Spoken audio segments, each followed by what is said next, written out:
Bem, depois de 10 minutos de tentativa, eu falei com o Gabriel, vamos ver se a gente consegue uma última tentativa para começar a nossa live sobre RJ em tempos de pandemia. Vamos tentar. Se não der certo, eu adio para um próximo momento. Apesar que a minha internet de casa aparentemente está boa, dele também, mas de vez em quando há essa incompatibilidade de internet e a coisa não funciona. Vamos ver agora. Vamos ver agora se ela funciona melhor. Aguardando o Gabriel Bragança. Vamos ver se a gente consegue a conexão. Tá difícil hoje, viu, Gabriel? Aparece conectando e a gente não consegue fazer a conexão. Se a gente realmente não conseguir, eu vou desistir e fazemos a nossa live com o Gabriel na semana que vem. Eu remarco a nossa live. Hoje tá difícil a conexão.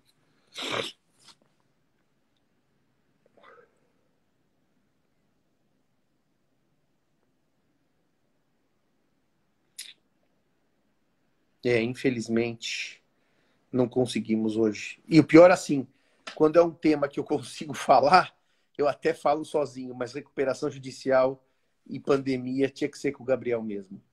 Gabriel, eu já saí do Wi-Fi. Já pus no 4G.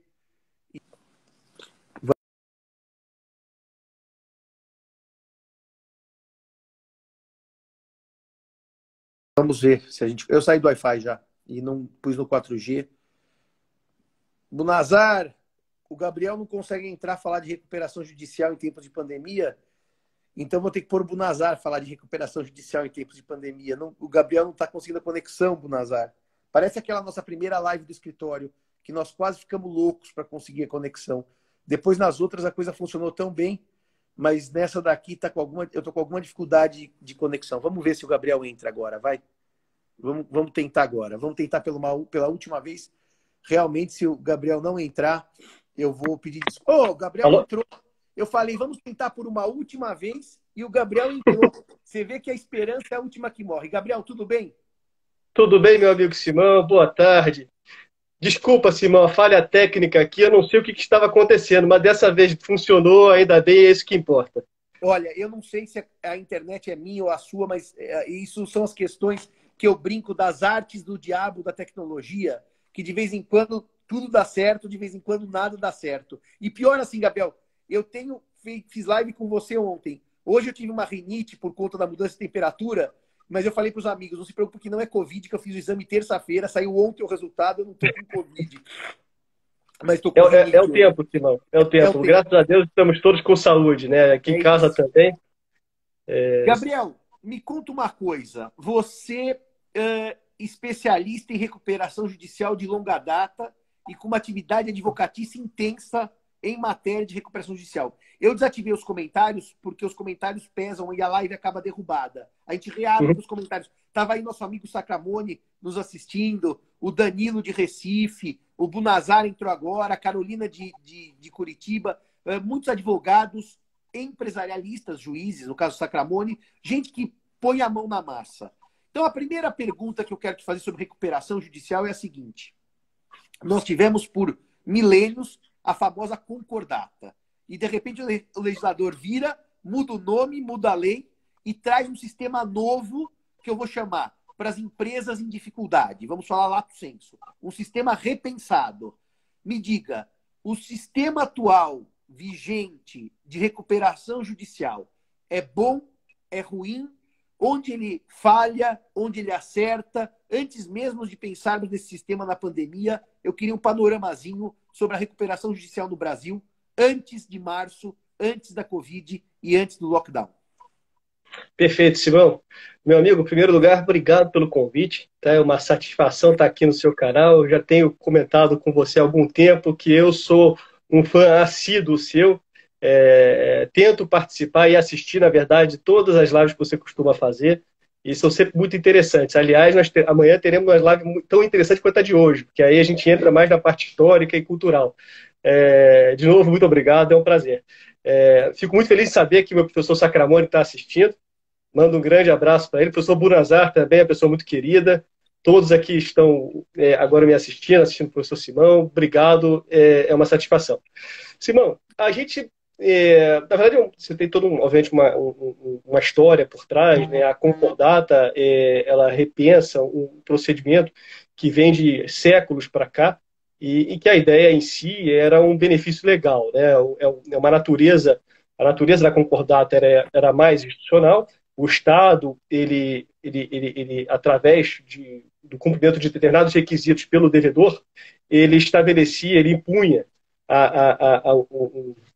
um regime de concordata, em que, na lei passada, por exemplo, a concordata basicamente era uma espécie de moratória com determinadas características.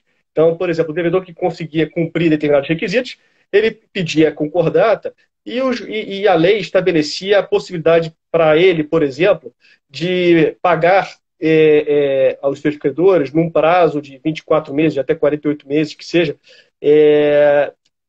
em determinadas ocasiões também previstas na lei, no nosso extinto decreto-lei, estabelecia, por exemplo, a possibilidade de deságio, tudo considerando os requisitos objetivos na lei.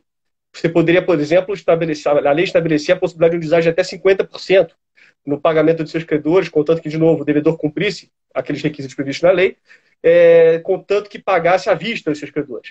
Tá? Esse era um deságio, por exemplo, que se estabelecia no procedimento concordado. O que se percebeu, na verdade, não o legislador, seguindo uma orientação quase que mundial, inclusive a gente tem aí um reflexo muito grande do Chapter 11, que vigora nos Estados Unidos, que seria a recuperação judicial lá, aqui, que na concordata, em que se imaginava, por exemplo, que o credor não tinha condições de autotutelar o seu crédito, por isso, inclusive, que não havia uma negociação, aquilo não era suficiente, porque esse é um procedimento. Quando se entra numa situação como aquela, em que a empresa está com dificuldade, está em estado de crise realmente, né? O que o legislador teria que trabalhar é numa medida em que ele poderia aproximar o máximo possível os credores com o devedor. Facilitar uma negociação, né, efetivamente, para que essa empresa pudesse se soerguer. Na recuperação judicial, esse foi o objetivo, né, vislumbrado pelo legislador com a Lei 11.101 de 2005.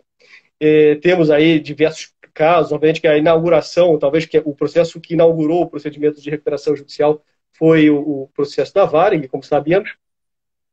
E de lá para cá,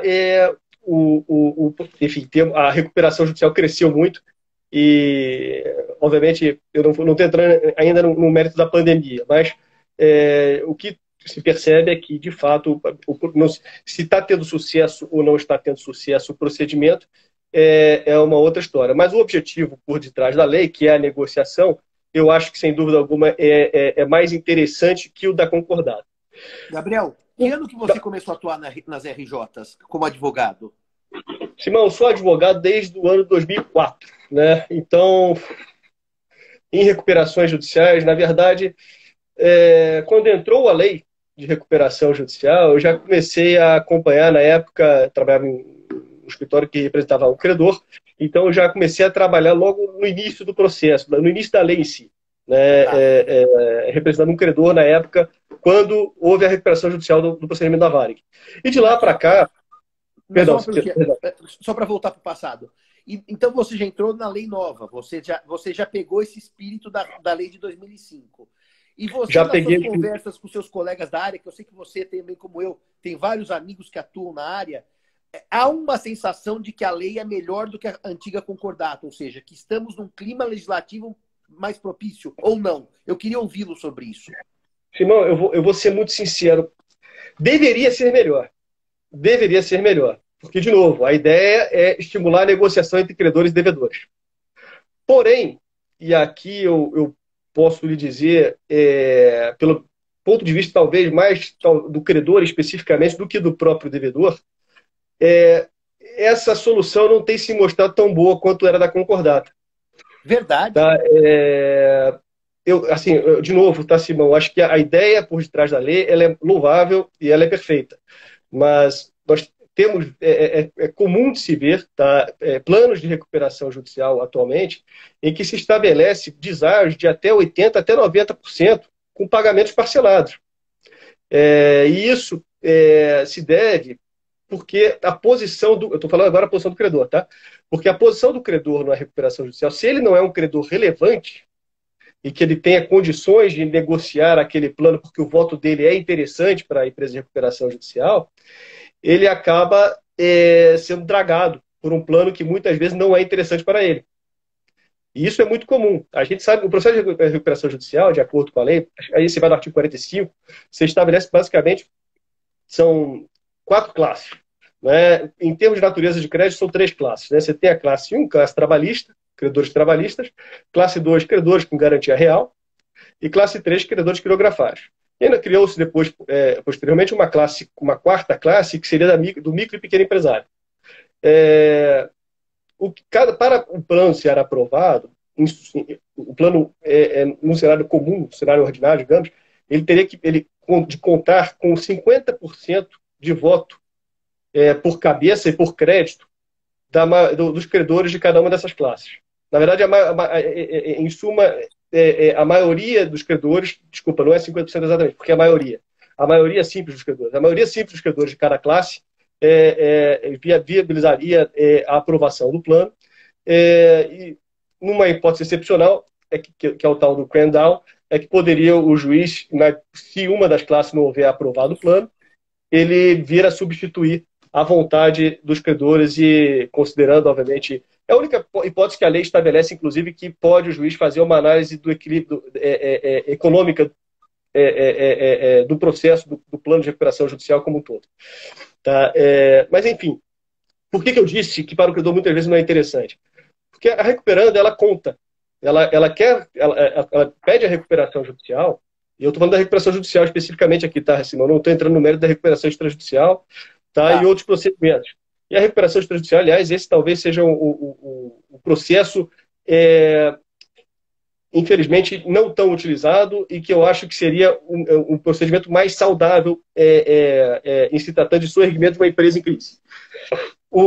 Ao pedir a recuperação judicial, automaticamente a empresa de recuperação ela consegue o que a gente chama de stay periods, né, que é o período de graça, o período de cura, que é a suspensão de todas as cobranças que existem contra ela, né, de cobrança de dívida de crédito líquido, pelo prazo de 180 dias.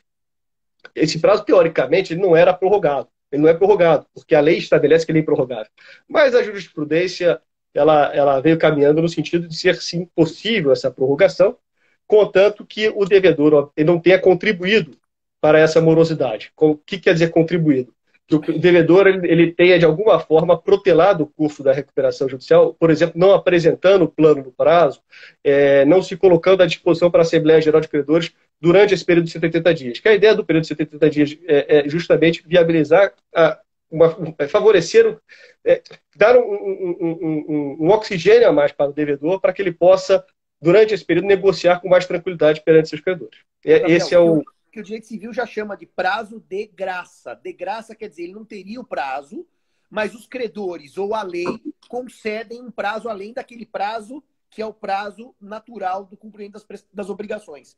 Então, quer dizer, se o credor, por desídia sua ou negligência sua, atrasar esse período, em tese, ele não pode, ele é responsabilizado por essa desídia. Mas, se não, o juiz acaba concedendo um prazo além dos 180 dias, o que não está na lei em prol do devedor. Entendi. E isso na prática, você tem visto com frequência, Gabriel, essa ampliação? A prorrogação, temos pessoas aí que estão assistindo, o professor Sacramone, ele é um dos coordenadores do Núcleo de Prática Jurídica da PUC, né, do NEP.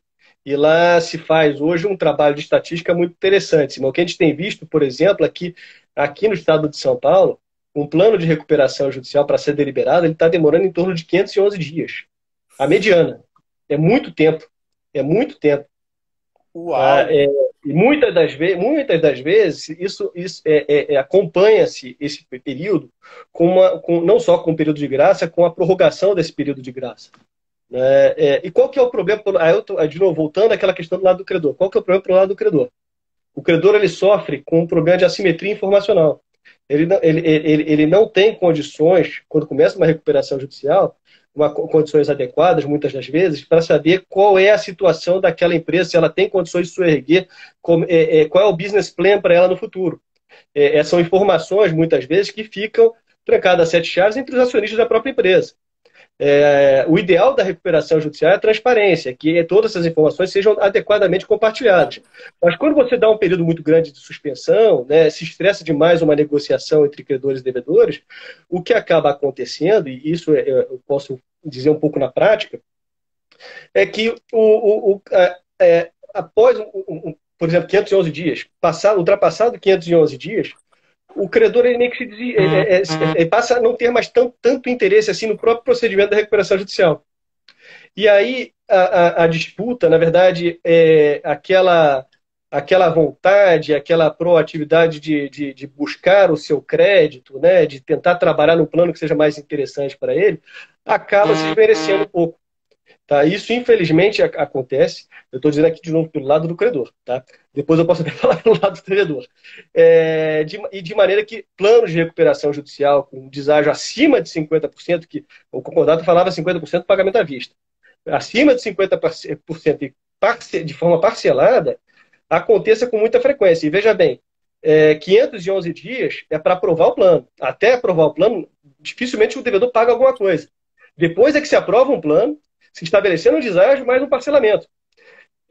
Então, não é um cenário tão simples para o lado do credor.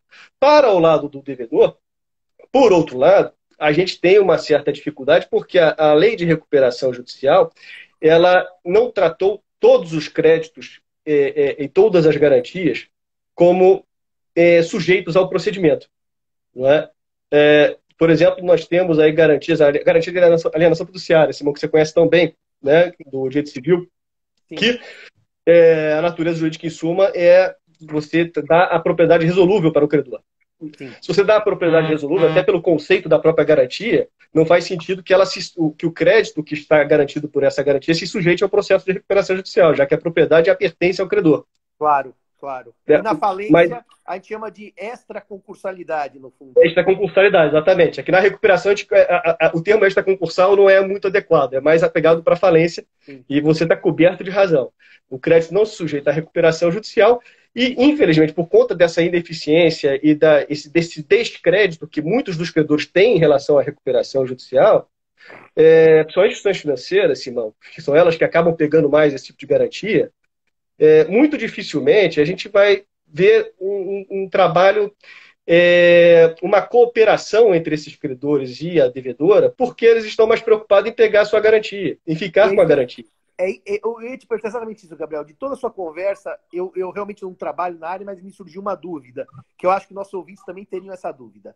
No fundo, você disse assim, Simão, quando a coisa se alonga por 511 dias, etc., o credor vai perdendo interesse. Eu ia te fazer duas notas que eu queria ouvi-lo.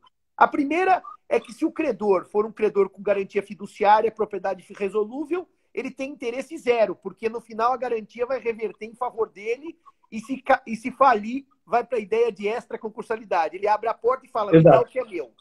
Agora, dentre os credores que não têm garantias fiduciárias, eu estava pensando alto e agora já não sei se eu acertei no raciocínio, você me corrija. Os credores que tiverem algum poder maior de barganha vão ter interesse na RJ.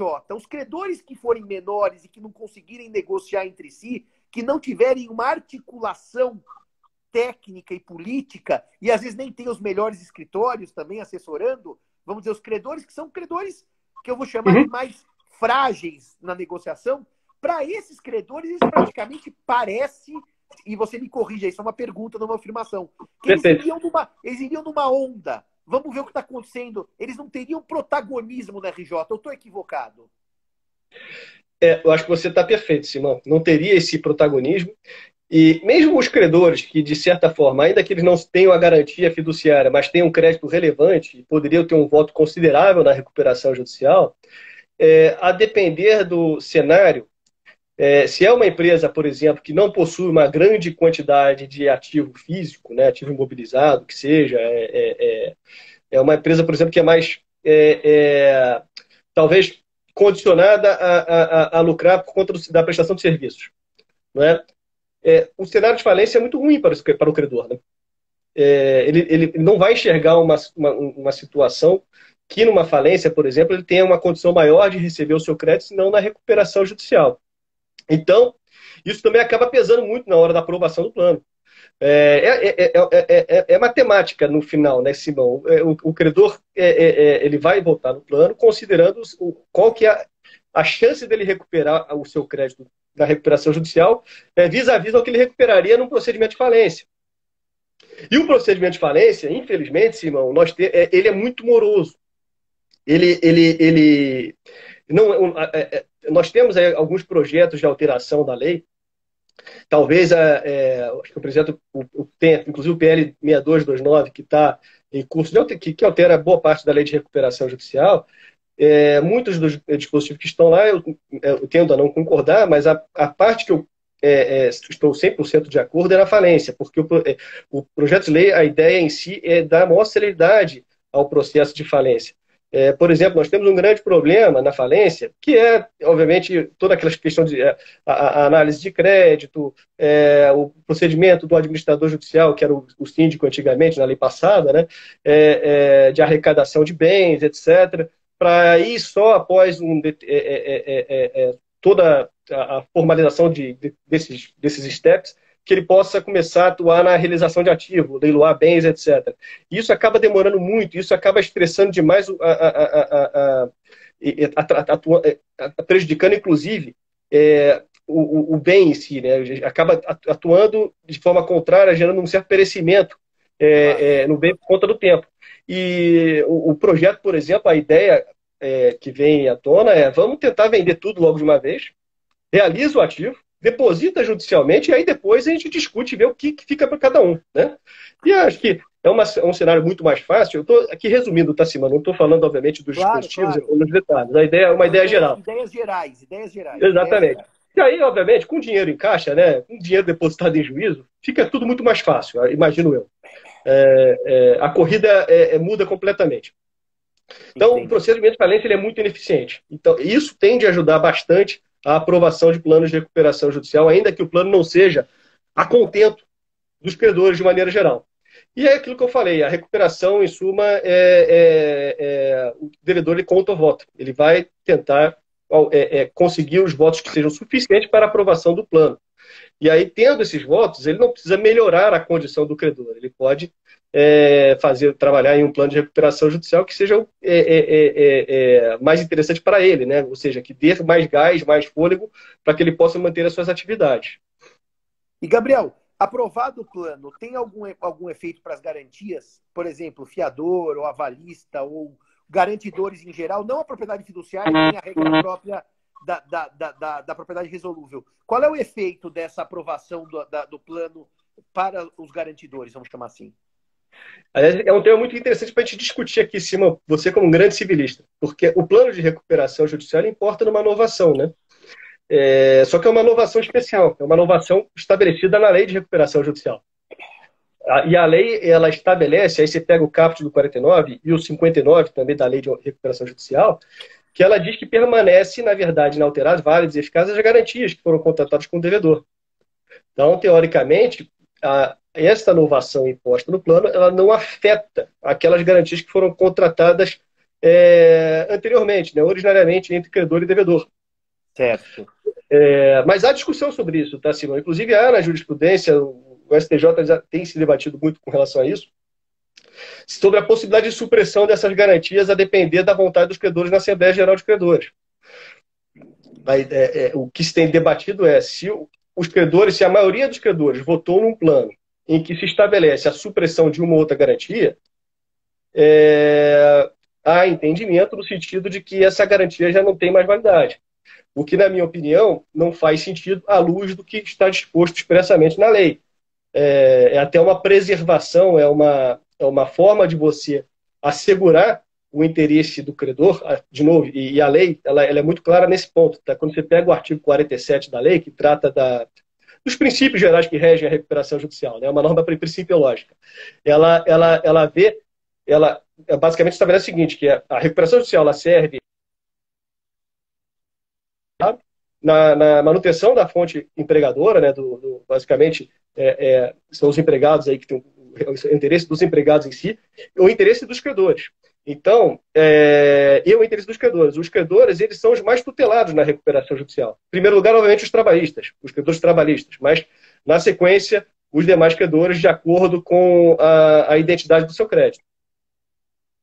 Ô, Gabriel, e vamos conversar um pouquinho sobre aquela debate que tivemos até em sede de parecer dos problemas de recuperação judicial de grupos empresariais, em que as empresas estão organizadas por meio de um grupo, às vezes com uma holding e várias empresas abaixo, e uma delas vai mal, a outra vai mal, uma vai bem, e elas apresentam um plano global de recuperação judicial. Vamos discutir, contar um pouco para os nossos amigos o que nós andamos pensando e estudando e escrevendo sobre isso.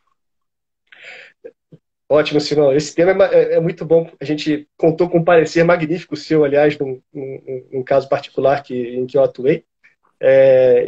Enfim, essa ideia, eu não estou entrando na parte processual do litisconsórcio em si.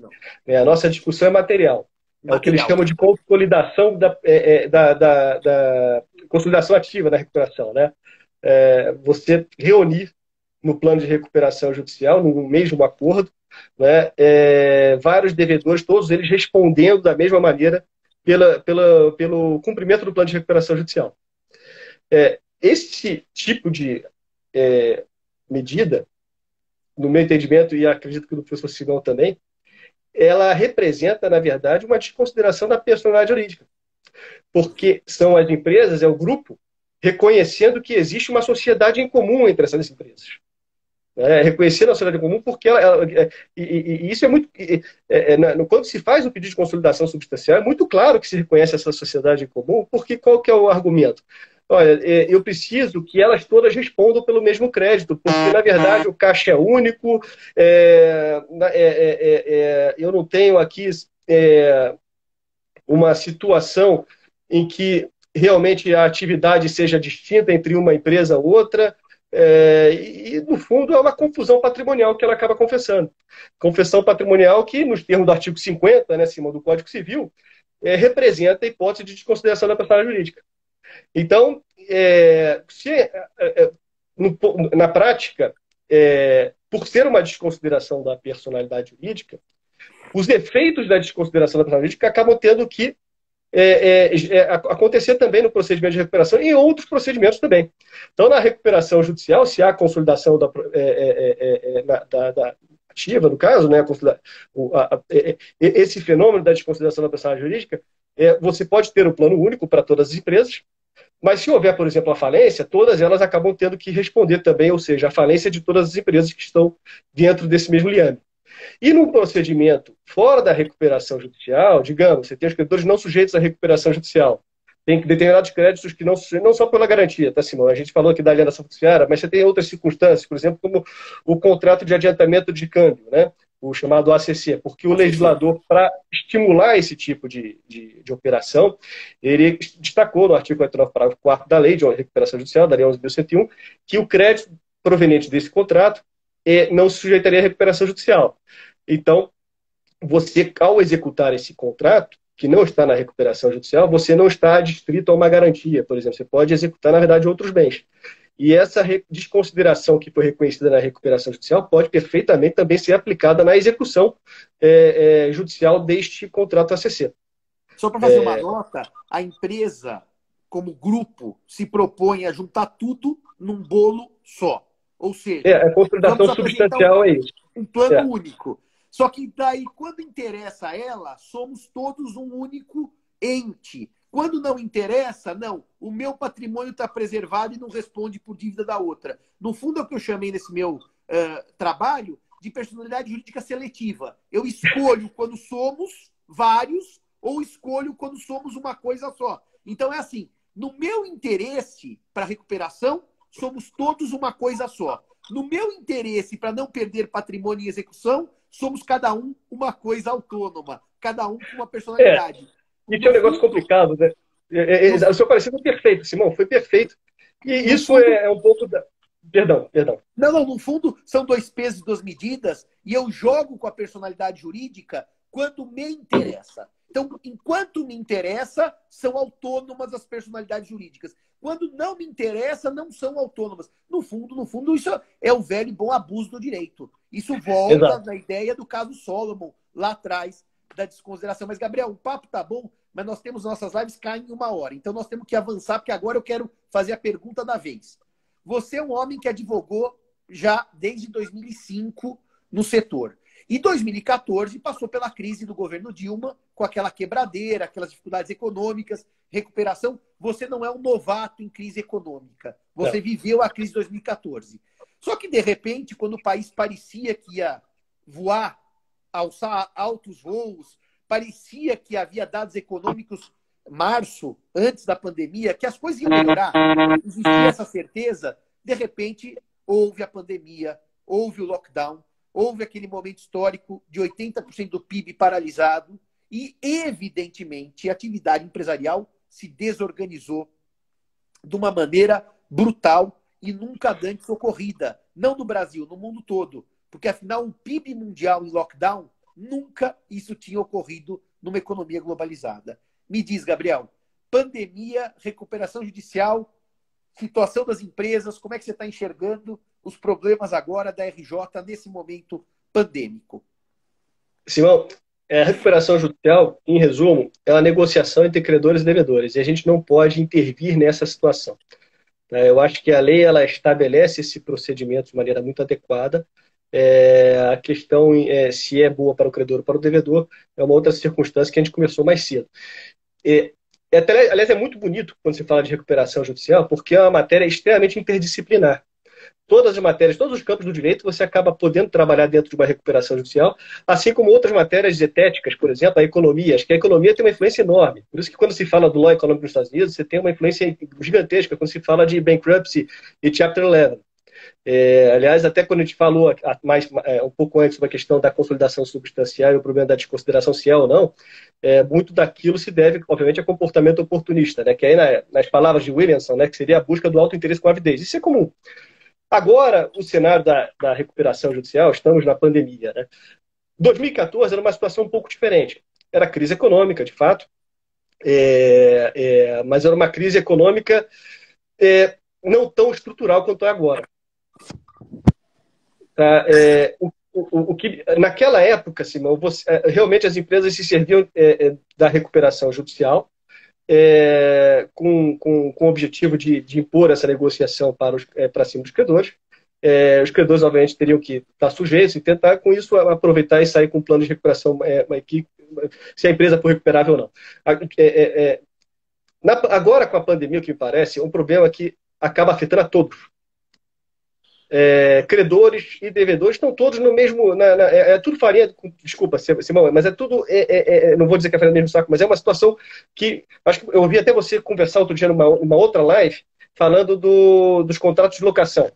É uma situação um pouco parecida. Todos têm que ceder. A situação agora ela é muito diferente e eu acho que é um momento de solidariedade muito maior. Então, o que se tem percebido, e já há dados relacionados a isso, inclusive questões financeiras, se for pegar na Febraban, nos primeiros 2, 3 meses em que se iniciou a pandemia, dos mais de 100 mil créditos inadimplidos que estavam sendo acompanhados, cerca de 50 mil já tinham sido negociados e acordados entre instituições financeiras e o devedor. Então, acho que o momento agora é de todos se acabarem cedendo um pouco. O credor ele tem que entender a situação, claro, porque, por exemplo, você pega uma situação de um restaurante, né? Um restaurante que dependia efetivamente, aliás, infelizmente, a gente está com a situação do Itamaraty, né, Simão? De quem sabe, espero muito que a gente possa voltar a contar com o Itamaraty, talvez sob outra administração, que seja. Mas é um exemplo bom. Como é que uma empresa como um restaurante, como é o caso do Itamaraty, consegue manter as suas atividades, consegue ter o seu fluxo de caixa, né, a sua rentabilidade durante a pandemia? É quase que impossível. Então, numa Principalmente, Gabriel, porque o Itamaraty, por ser no centro, o centro colapsou. Então não adiantava fazer delivery do Itamaraty, porque não tinha ninguém na região central. Então ali é um daqueles casos que a pandemia destrói a atividade econômica daquela empresa ou daquele setor. Você tem toda a razão. Exatamente. Então, numa circunstância como essa, o credor tem que entender que é melhor negociar, por exemplo, um prazo, né, dar, por exemplo, 2, 3 meses de carência, né, de suspensão de exigibilidade do seu crédito, do que pura e simplesmente executar esse devedor. porque no fundo ele não vai ter muito o que recuperar. É mais fácil dar fôlego para o devedor conseguir ter novamente a sua atividade em dia e voltar a ter a rentabilidade, a lucratividade, e de alguma forma, no tempo, ele conseguir mitigar os danos que o inadimplemento acabou gerando a ele. Então, eu acho que ambos os lados têm que ceder. E no procedimento de recuperação judicial isso é evidente, claro. As recuperações estão acontecendo, a gente está vendo um número grande de recuperações judiciais, percebemos isso muito claramente, mas não tanto quanto se imaginava antes, tá, Simão?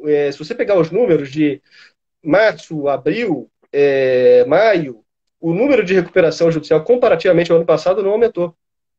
Isso que eu ia te perguntar. Os dados indicam que não houve... Não, até maio não aumentou. Agora, entrando no final de maio e junho, parece que já está tendo uma mudança nesse número. Mas, de qualquer forma, não é significativo. O que talvez aconteça é, por exemplo, a recuperação judicial de pessoas que antes não podiam pedir a recuperação judicial, mas a jurisprudência está mudando de posicionamento para permitir flexibilizar mais a possibilidade da recuperação judicial.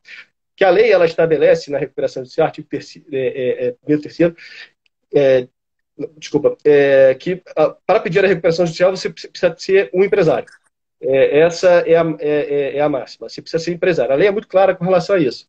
Então, se tem associações, fundações, cooperativas, a lei ela não aproveitaria essas pessoas para pedir a recuperação judicial. E há também a grande discussão do produtor rural, né, que para você ser empresário, e aí nos termos do Código Civil você teria que estar registrado na junta comercial para tanto,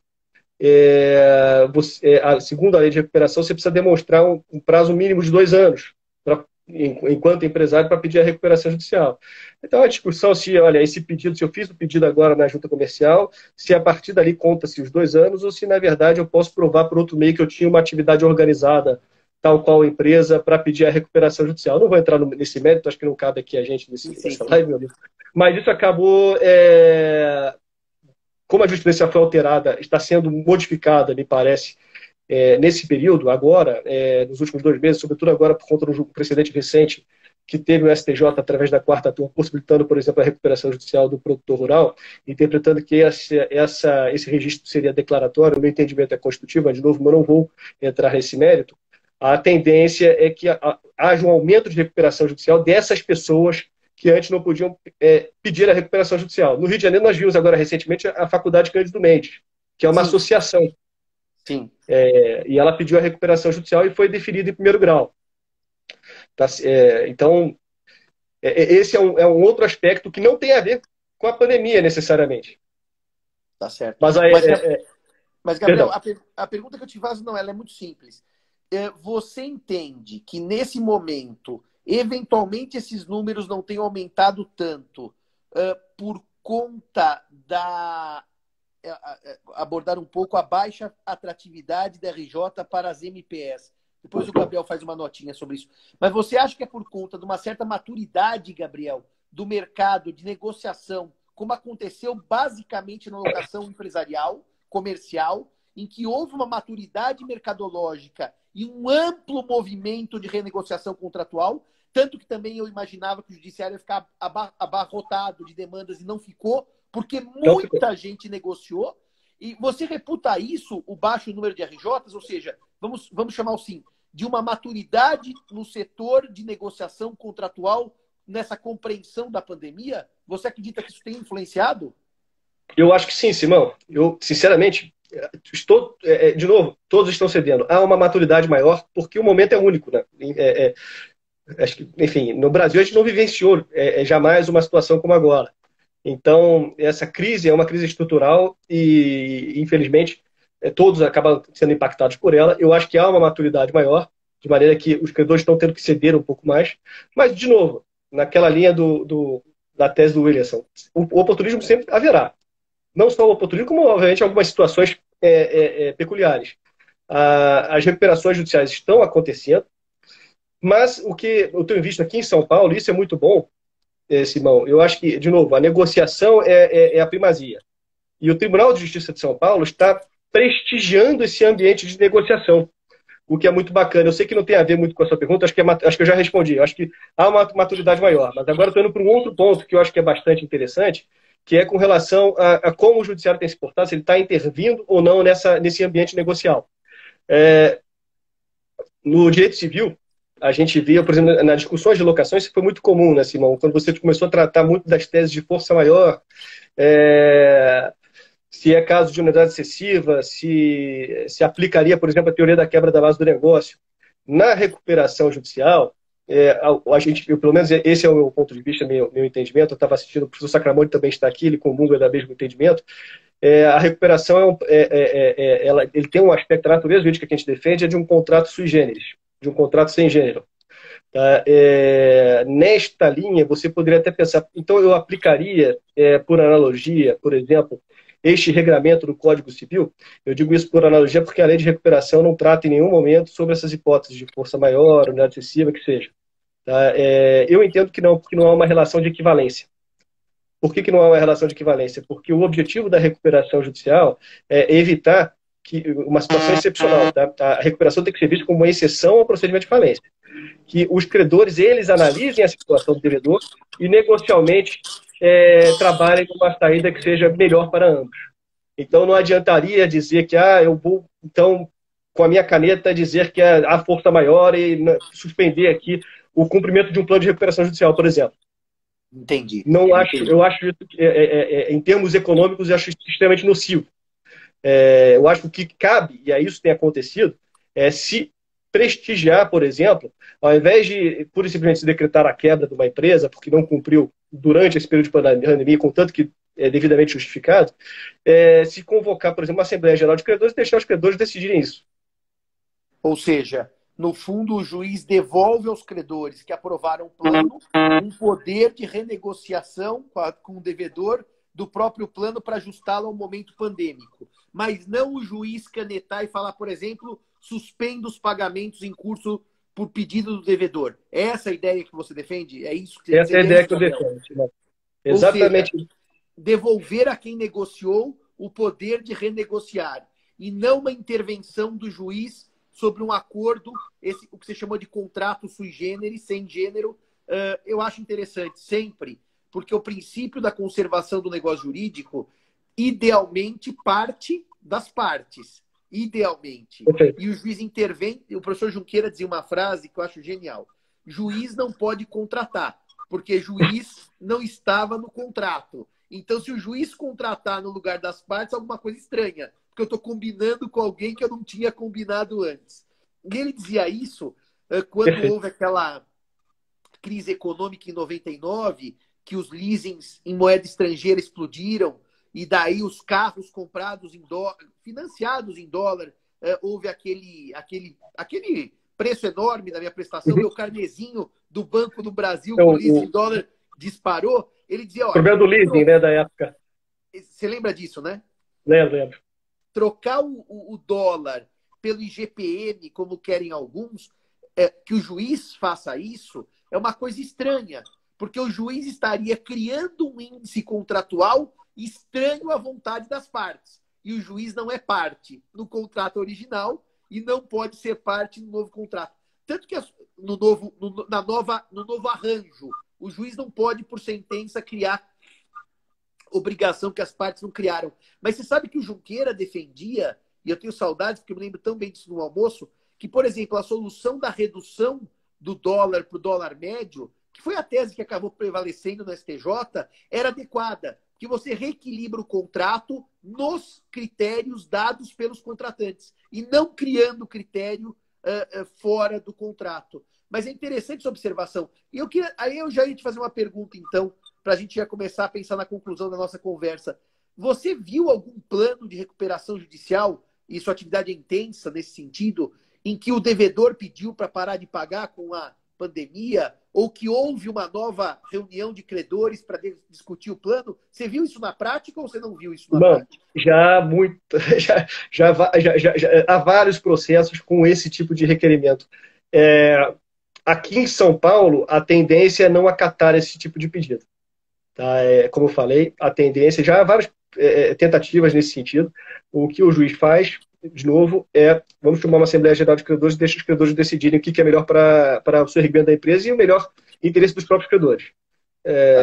Fora de São Paulo, em outras comarcas, eu tenho visto os juízes aplicando, eu não vou chamar de ativismo exatamente, tá, Simão, mas intervindo sim na relação entre credor e devedor, estabelecendo, por exemplo, um período de moratória maior, extraordinário em função da pandemia.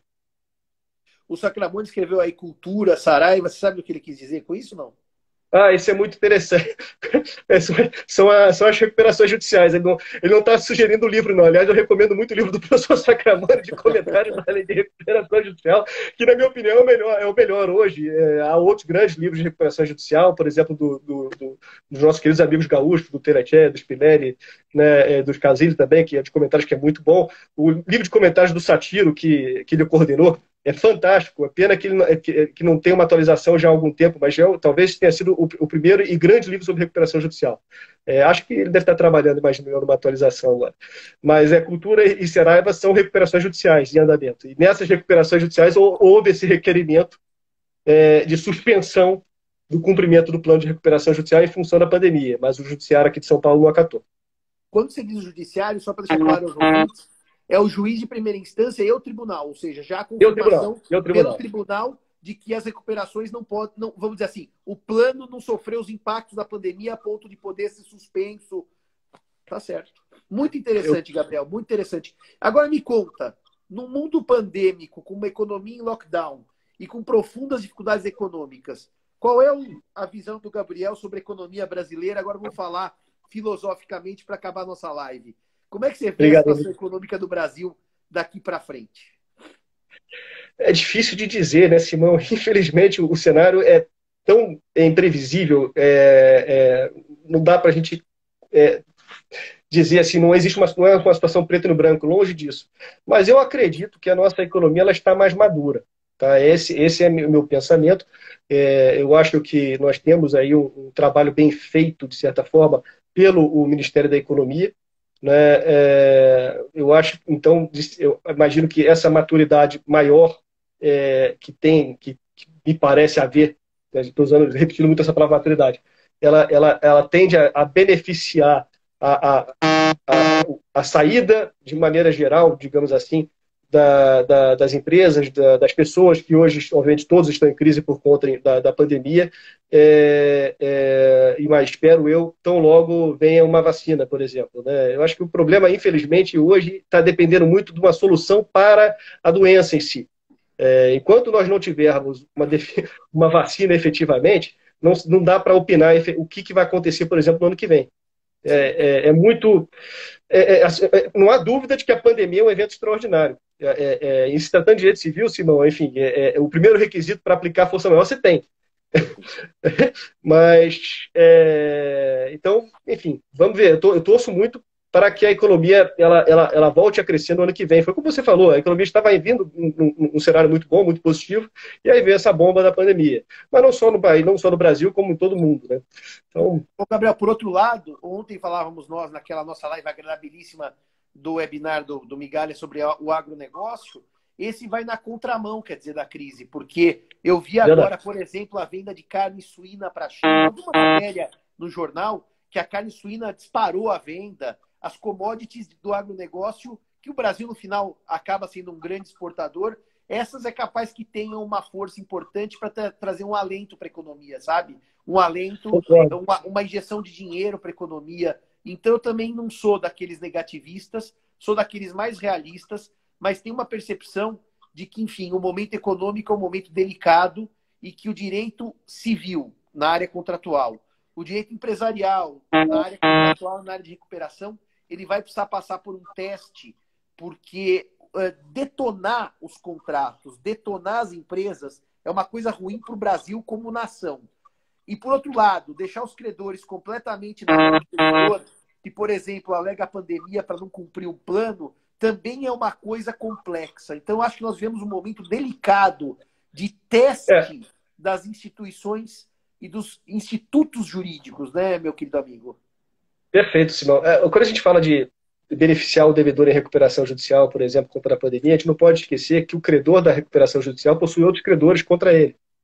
né? Você tem toda uma reação em cadeia. Por isso é muito perigoso a gente querer, num processo só, por exemplo, querer prestigiar uma empresa de recuperação judicial contra todo um entendimento mercadológico, um entendimento econômico em si.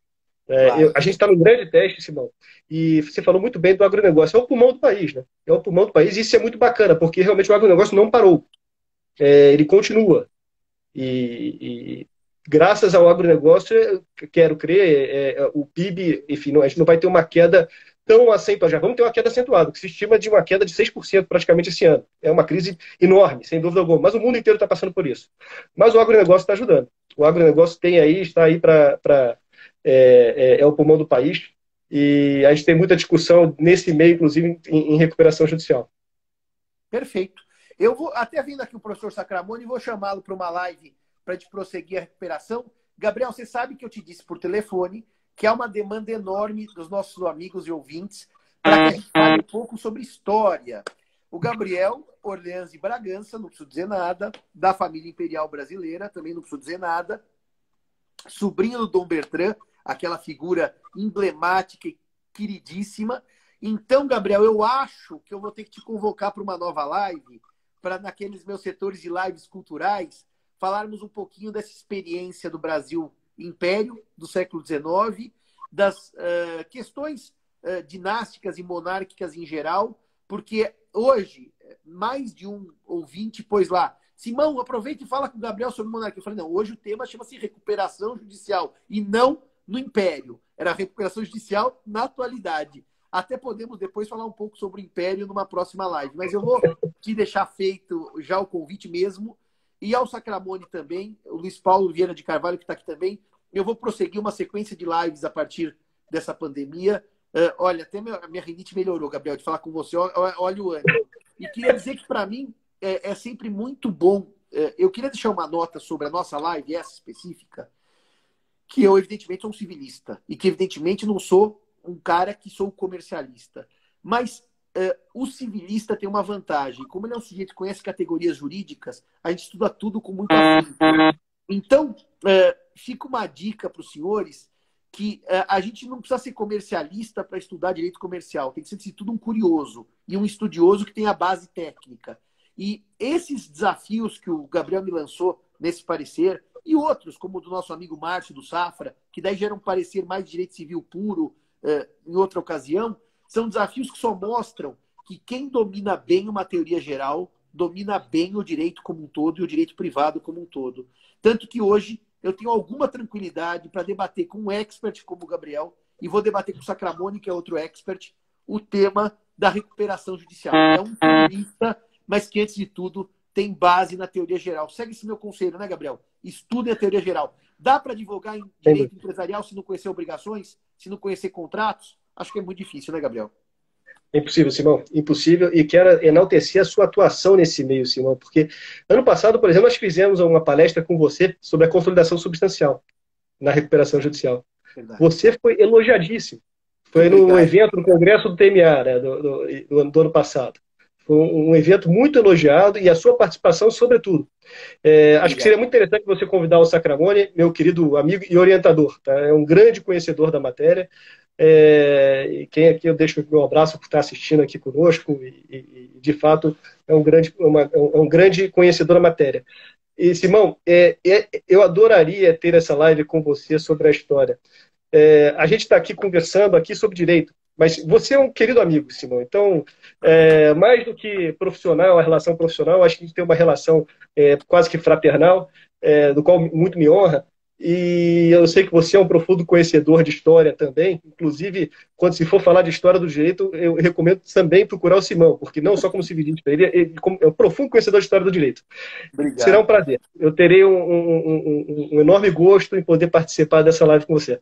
E queria só dizer, então, uma última nota, além do agradecimento a todos que nos ouvem, ao Gabriel, que nós, naquela realidade A, como eu batizei no meu artigo, ainda em fevereiro, estivemos em Portugal, juntos. Tivemos momentos agradabilíssimos naquela terra dos nossos antecessores, dos nossos ancestrais, e aquilo foi realmente um momento epifânico para mim. Torço, Gabriel, que em breve a gente esteja lá na Rua Garrete comendo o nosso doce de ovos no Aluma e que façamos isso mais vezes. Muito obrigado ao amigo e aguarde, então, a nossa próxima live sobre o Império e um pouquinho da história da monarquia brasileira, tá certo? Abraço a todos e todas e uma boa quinta-feira, Gabriel. Obrigado, meu amigo. Boa quinta-feira. Um abraço a todos. Abraço. Tchau, tchau.